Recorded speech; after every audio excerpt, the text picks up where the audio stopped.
How's aina tawgadariba class se Delhi Police Head Constable gi handak ta thagiba October gi tang 32 da thagiba adugi maths ki question sing dugi solution do pi gi dawani maths ki am luge karma level la ki doing ji sigi level ji nei ne kan na ri kaino matam na nak ki SSC GD gi anoba exam pattern sida maths ta karam na question la ka ne ha du su ha pe tang khang mangam doi ne ko adu de horsi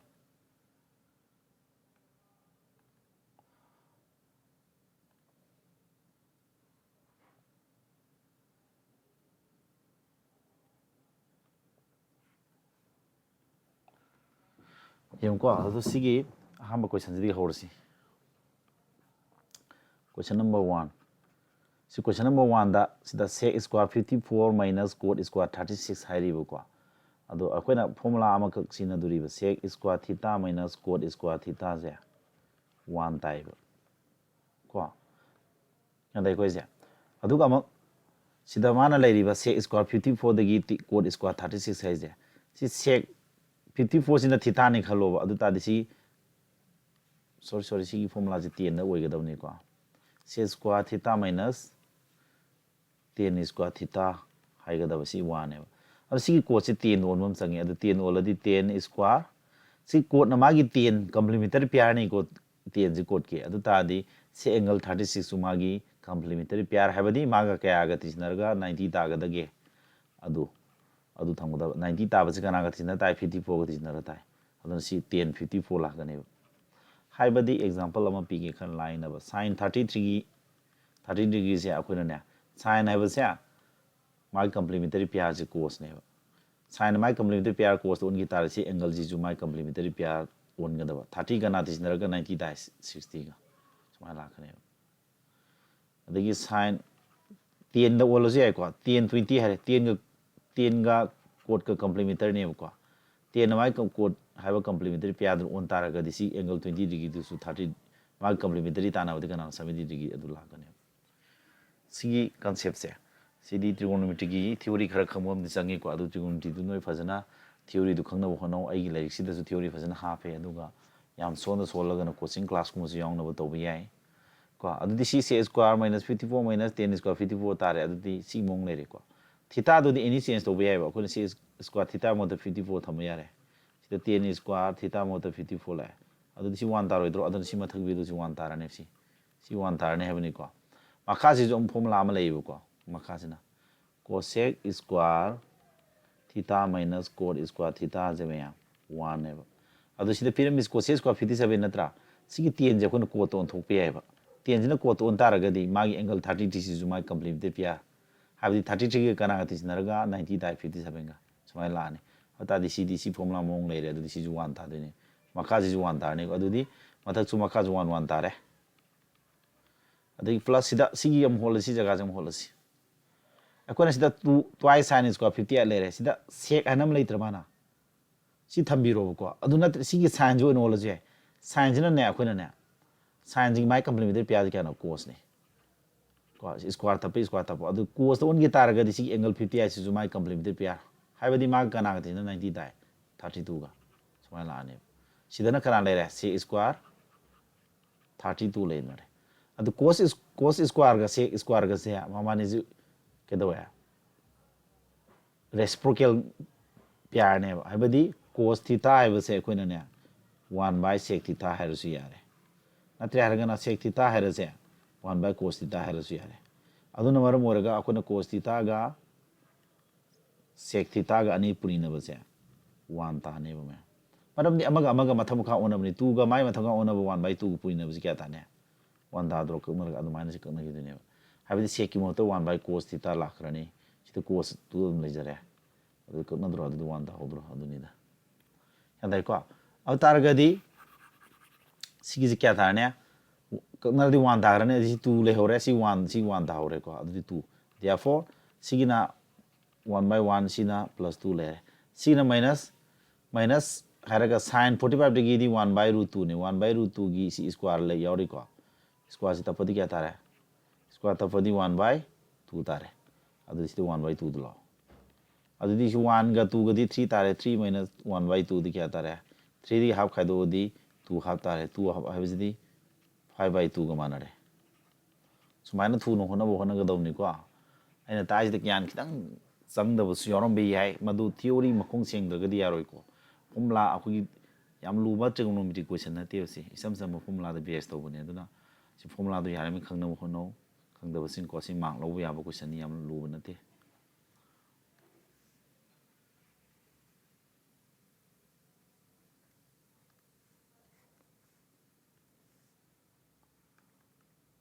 sida question number 2 sida motorcycle amana 35 meters in 9 second da thaweba magi speed kya no mana thawri lamsang distance se 35 meter ne aduga mana thawda sangi ba time jina 9 second ne mana speed putho hari speed putho kya taragadi distance da time ne duini formula jina tra distance kya no 35 meter ne time je 9 second na tra tari tarakadu isi kya no 35/9 unity kya tarani meter per second lakane ba sida laiba unit se ke doba 35/9 meter per second ni laisi adu sida lairiba speed se mana kilometer per hour do on thuari adu kilometer per hour do on kya taragadi icon formula am like x meter per second je kilometer per hour do on kya taragadi ikuna 18/5 no puri ke dawni formula ji ko sidi Indian Army de salum yam toina hum question ni si formula ji khangje lo ko aduga ai ge hojiki lai tu gi time and distance haibu du su theory phajana yawaram ni ko 35/9 ado meter per second kilometer per hour on na ba kyan puri ni hai ge hojiki do 18/5 no puri cancel tong na ro do di 9 sika di 2 5 sika di 7 7 to jadi kya tare 14 kilometer per hour tare natra 14 kilometer per hour sumaina are ko sumai hot ka daba si am lu bu question ate si Indian Army gi sum na maru oi ko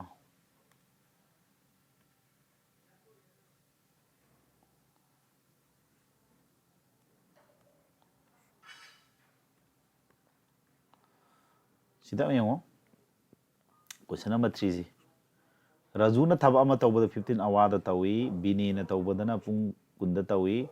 aduga burden na tawbada 30 hour da tawi moina thaba ama mam loina bu honna bada Raju na thaba ama loina bada 15 hour sang na tawbani Raju na 15 hour ni adagi bini na thabak tu loina honna bada 20 hour ni adi burden na thabak tu loina honna bada man sangi je 30 hour ni makoi om jina thabak suminare adugo punna lupa lising tareka sani si khusuman makoi ongi phangdui ne ba thabak simoina punna suminare atarga di bini na phangdui paisa du kaya no hai sida aina haning ba ma lei ko aikoina sadaron akoigi thaba ama tawbo matam da aikoina tawri si kaino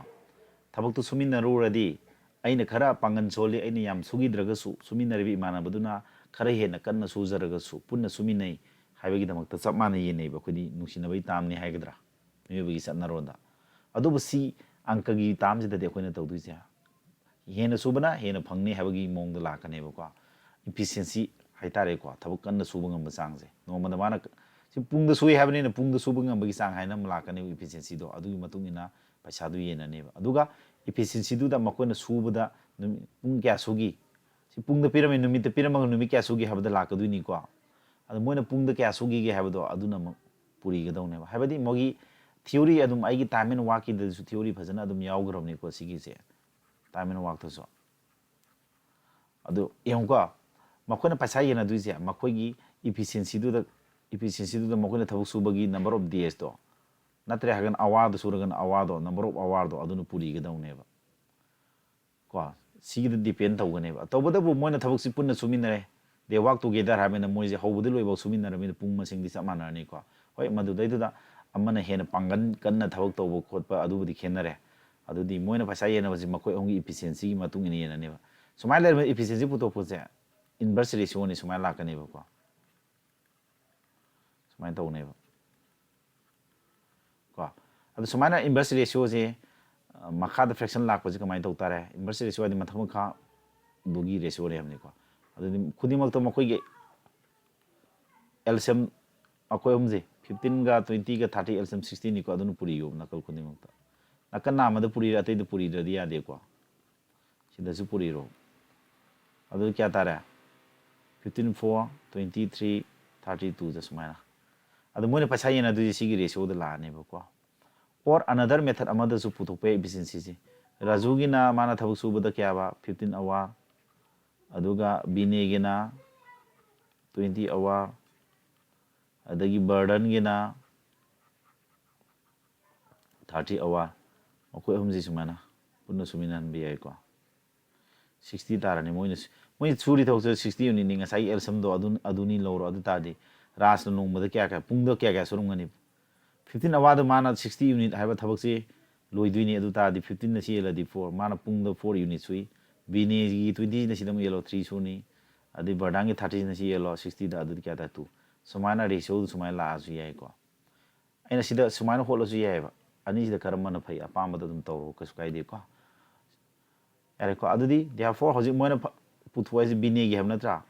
bine gi puthwa habani na bine gi ratio du kana no sida 3 na tra si matak thangane adu moina yena ga du apun paisa do sini nakana puri yo sida puri ri ba 7200 se makoi gi ahum na phangada ba yena ga du apun ma paisa do ne adu ta di makha da apun ma ratio du makha thangada ba kya tare tisina ro de 4 3 ga 2 ga tisina ro de kya tare 9 9 makha thangane adu ta di lupa sani ga lising ani ga samari phange sumaina ratio gi sida puthokadre bini na mathak thangba makha na kana la iba na kan kana puri ba habi relation se he na noina hai gi hatara ga ai sida concept ma sam ta pirum ge ko ratio gi concept ma sam ga pirum ge a amasung b je question na ma hairam ne a ga b ga se 2:3 ni haira adu moina si b ji piram e b jina 21 ne haira adu ta therefore a di kya ta ga ge na hange sumaina ata si gi je kamai hot kani si hot ke ta ra khun to du se b mana puthwa ji a ne a putho ke ta ra ga di si a gi ratio je 2 na tro si mathak tham ne aduga nakan jida puri ri se b gi pirami ba b gi aseng ma value ji nakan na puri ro sida 21 ji b gi value na tra adu makha da leidu ju b gi ratio du makha tham ne ko si ni mari le india de b gi ratio di 3 na tra haibdi makha da thami jina b gi oi ga da kari gi nakan da thami ba puri ri ba se b gi aseng ma value oi bani na makha gi je b gi ratio oi ne kya tare adu de hum tare ni 14 sumaina bu thok da adi ratio da puthok da mathak ta nakan da puri ri bu na b gi oi tar makha gi b gi ratio adu maina si relation si chan han ga dong ne for da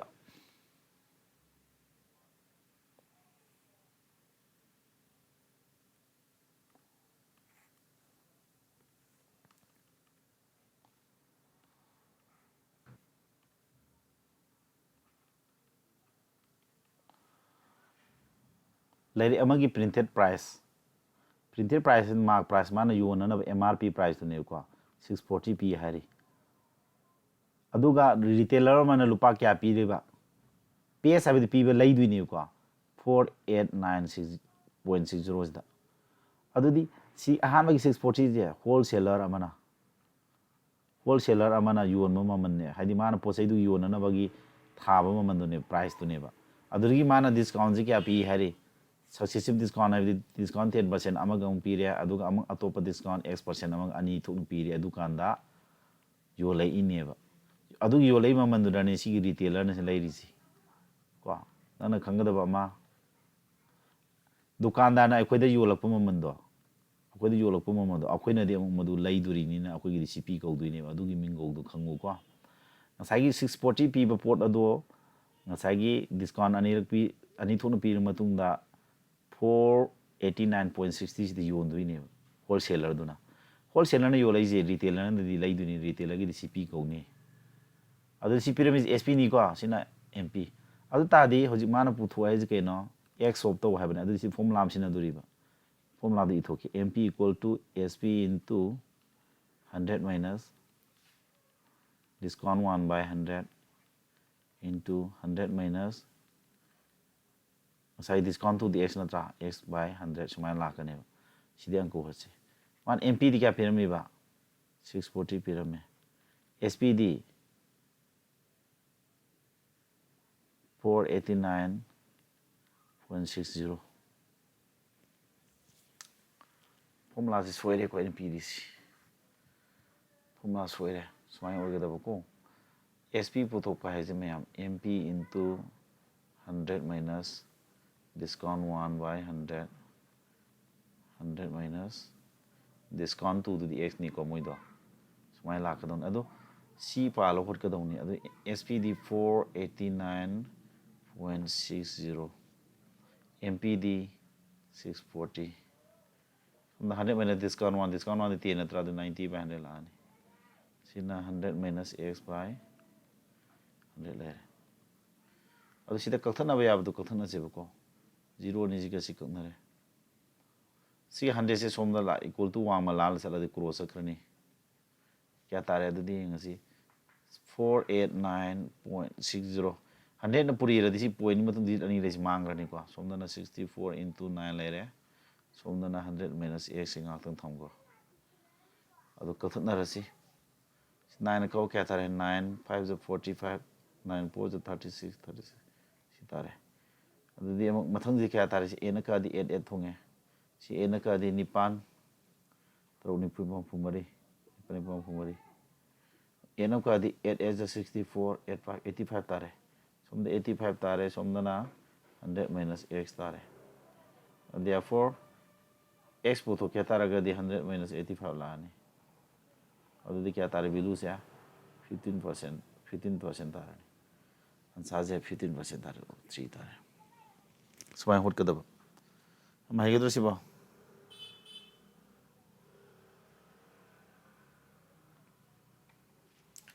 yung ko si formula si noi khangjil loro si aigi hojiki lairi sida so dum noina formula adum theory phasana hapa bani ko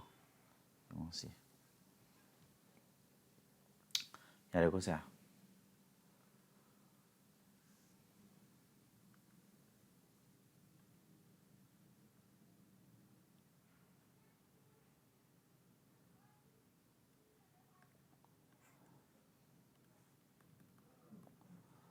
question has de a vendor have the posoi pot vendor na ko pot on mi sakni si mana yole pose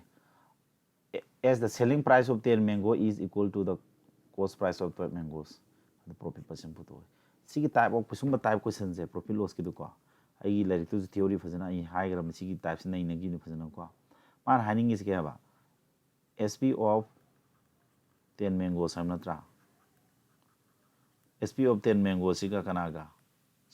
CP of 12 mangoes ka mane have never so mine hek le ramba se no na hek ka roi da ba ma ko si through the pyramid se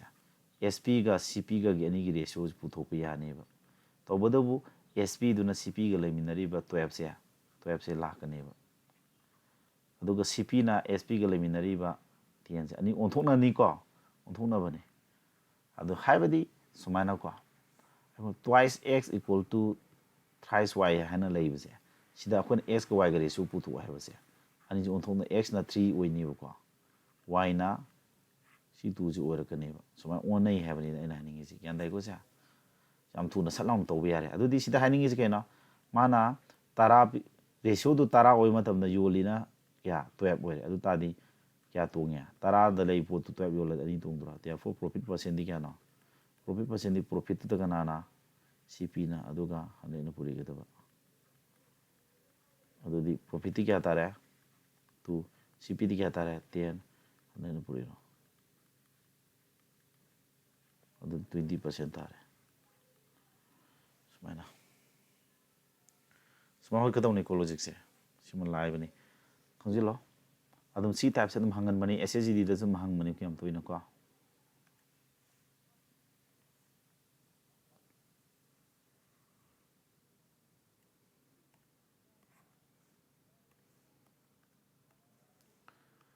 see the pyramid is a square plus b square plus c square pyramid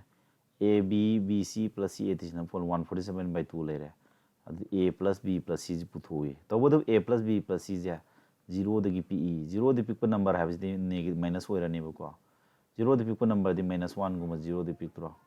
minus 2 guma 0 the pick throw dumana minus 4 ani answer minus ta ne have ni ꯑꯗꯨ ꯁꯤ ꯑꯪꯀꯁꯤ ꯍꯣꯠꯄ ꯃꯇꯝꯗ ꯑꯩꯈꯣꯏꯅ formula ꯑꯜꯖꯦꯕ꯭ꯔꯥꯒꯤ ꯀꯣꯏꯁꯟꯅꯤꯀꯣ formula ꯑꯃꯈꯛ ꯆꯪꯉꯤ ꯑꯗꯨꯗꯤ a + b + c hall square ꯍꯥꯏꯕꯁꯦ ꯑꯩꯈꯣꯏꯅ ꯀꯃꯥꯏꯅ ꯄꯨꯊꯣꯛꯀꯅꯤ a square + b square + c square plus twice haraga ab plus bc plus ca haina sumai lagine ko si formula sina duni mathang sida moina kari hariba a plus b plus c ji sum thammi ko sum saitana kari a square plus b square plus c square ji kya pirami 529 pirami natra sumdana 2 lere manungi a b plus b c plus c is kya 147 by 2 ni pirame kathana ra dudi kya tare 147 529 plus 147 kya tare adu de tarek mapan ga tarek adi 2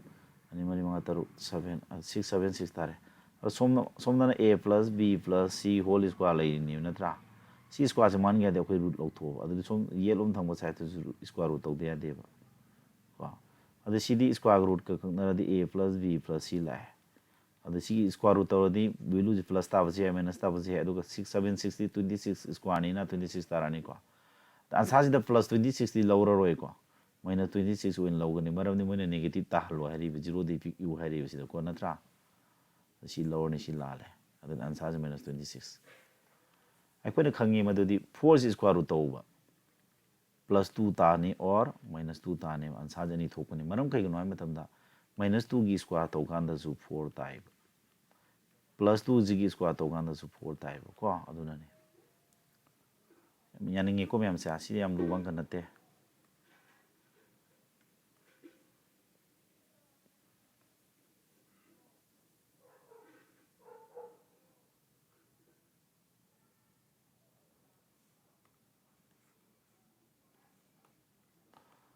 Shido ko question mai kidang sing mo wala adu so iparake the population of 7 villages is shown in the following pie chart sida village amagi population je pirameba sida g if the total population all the village da leriba mi apun ma je 60000 neba adu g da leri population je kyano g da lei se 15% neba apun ma gi 15% ma ngo lei adu 15% of apun ma ji kyano puto g gi population puto kedi g gi 15% ha 15 by 100 lere of apun ma di kyano si na tra कथन और क्या तारा सी तो 15 का 6 600 point adu kya tara 15 690 lising ma pan tare ji de le ri mi lising ma pan ne ko sumaina sulu bana te ko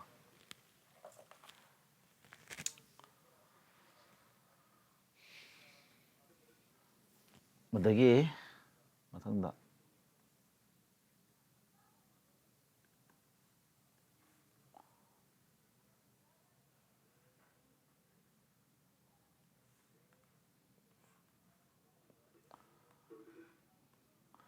yang ju ko na hojik tawdui question sina question am ek simplification je dum hangi ko assessing lo exam da dum hangi mai 5.5 into 5.5 minus 16.5 plus 1.5 into 1.5 haveneba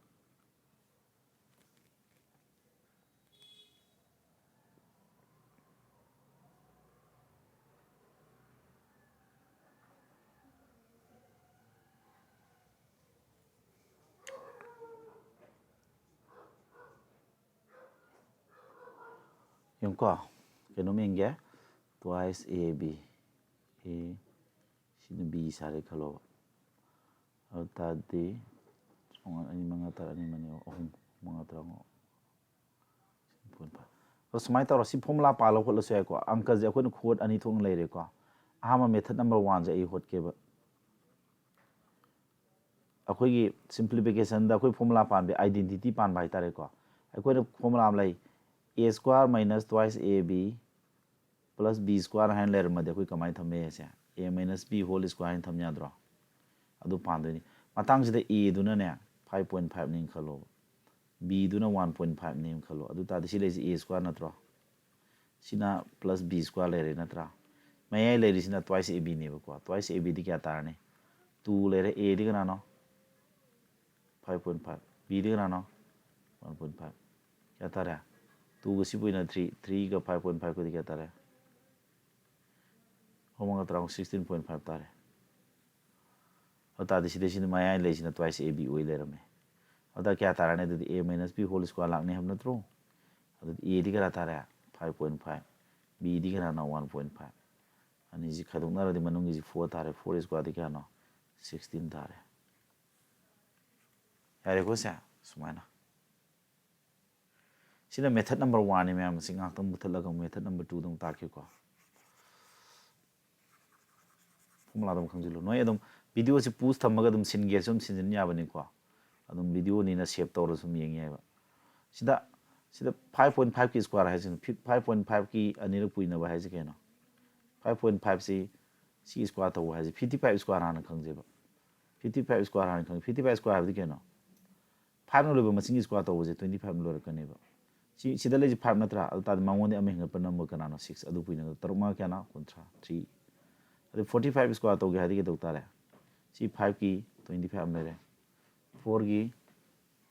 4 di mangonde am chawk plus kana 5 adu puina 20 sumana trick am leiba ko adu sinara kanda si kya tare ba 3025 tare adu ka point mathung da digit ama ani leibani na sida sumana mo 30.25 tarane ko adagi minus 16.5 am lejare plus 1.5 ani puina bagi motor 1.5 ani puina so 115 square di kana 225 ni adu point mathung digit ani leiba sinna mo adu 2.25 tare adu hoji plus leiba ani siti sinaro adu kya tare 32.50 50 to 5 ko tham yare adu 16.5 khado adu kya tare 16 tare sumaina hot pama sisu yai ngasai identity palo hol su yai ko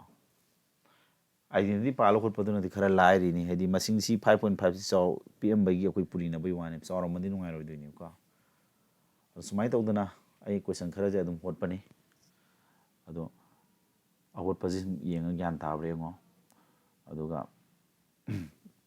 aino holi si pull up to hot padina 3 ado question pull up to gi ko Delhi police ki hoji ki question mayam ai nipan bawdani holi si ko question 25 punna yawone to atai walori ba video sing do adugi solution duna ai video do semaga telegram channel adum tharakaduni aduna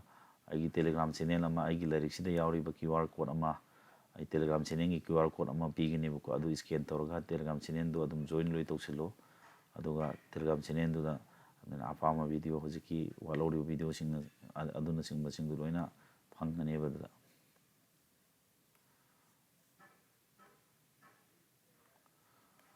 aduga aina noida haigadaba ma hojik se ai samak se 6 plus ai committee exam ge adum tuition tor la bane Nobel Institute of Computer Exam nice haina Constable coaching hangi army karne na mag ko sida noina akoi mi ase solaba mi ase haina bugi damakta mi ase am solba kambugi mi ase basic course haina khoi ko tai aduga mi ase akoi kharadi yaraba aduga hena ahenba shortcut na sing mo me am hainingba option trick oigera hojikan gi level awang thabu phawba yanaba officer level thayana ba adugum course yaw ge haraga so dum aingonda yawba pangane aduga online da khoi gi ko offline tawagi khudong chaba leitaba singdo online gi course adum maths khakta gi su lei aduga atopa subject yawsillaga reasoning english ki yawraga adugi su adum leini ko aduga noina general foundation course oina yawge haraga su SSC GD MTS Delhi police asina singba singi ko khoi adum general foundation course lei aduga banking CDS IB railway asina singba su leire adu tongana class course aina khona yam 10 takna exam da focus tawraga army gi assam rifle CIC BSF yarmen asin singbagi coaching adum yawba yagani akoi satra 60 plus mai pa pu thokre anak ta ju SSCGD gi akoi moi satra khara mai pa lai ko adu yengo aduga hojik lakadur bi SSCGD 2021 23 gi January thadui do adugi so akoi hojik course adum tawri adagi Indian Army agnipat exam gi ko lamjeng amaga akoi gi madugi exam thana bagi so adum coaching adum yagane ba agnipat ki so haide akoi hoji experience manam leire aduga satras mai pa me am puthui adu sumai tawdana akoina taiba kono ji mes teaching establishment pa magadi gyan taragadi natraga hena khangning ba hininga gadi koi adu contact adum sida sina aina ba sida adum contact adum taw ya ko ai ming babu macha khungsam ko